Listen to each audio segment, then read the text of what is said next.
In 1985, you were asked about the value of licensing public relations practitioners.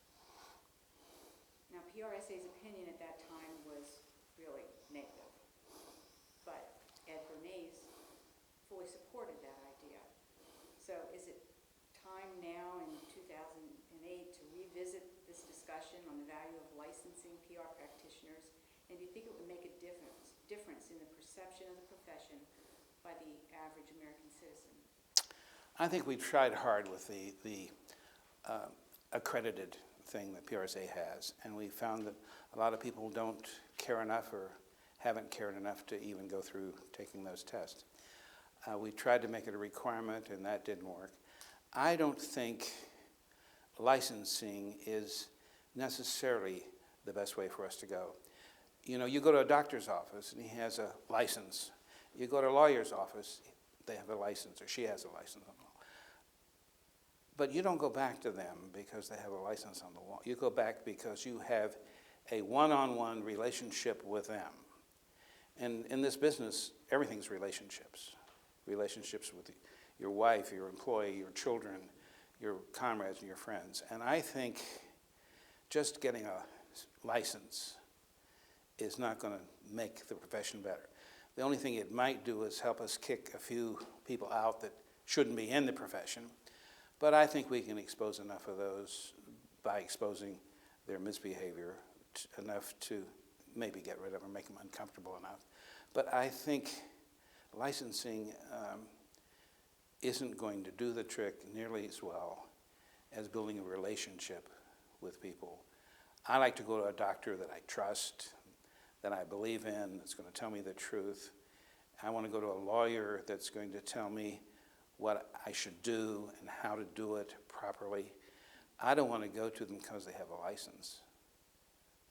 And I don't think people are going to go to PR counselors or to teachers. I used to love the open door policy. My students would come in and they'd talk about all kinds of personal problems and everything, which I was glad they did, you know, and I could help them. They wanted to get into law school or they wanted to do some special grad work.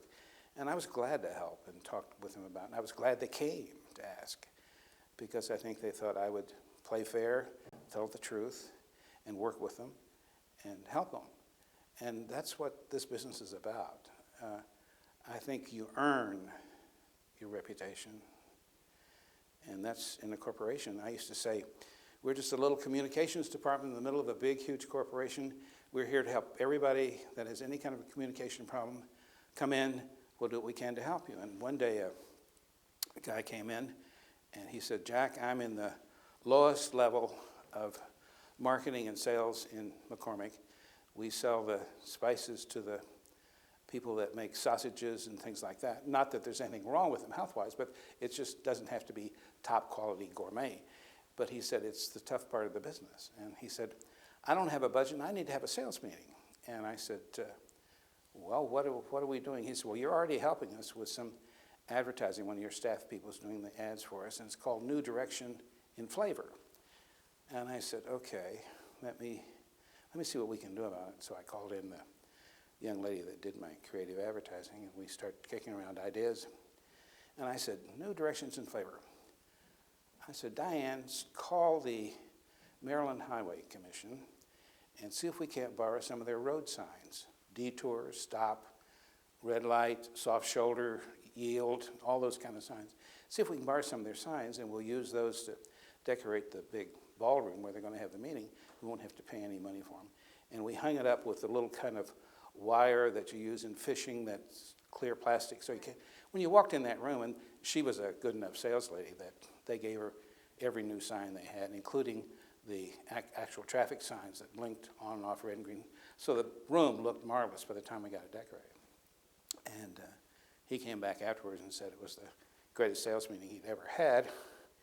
And so I sent him a bill for $36 for the little things we've been hanging. He said, Jack, I told you I didn't have any money. He was teasing back. Later on, he became president of the company. And guess what kind of relationship we had all through. So you need to remember the little guys and the little people that really need some help and not be think you're such a big corporate executive that you don't have time to help people with their problems. But you can imagine what fun we had when he was president.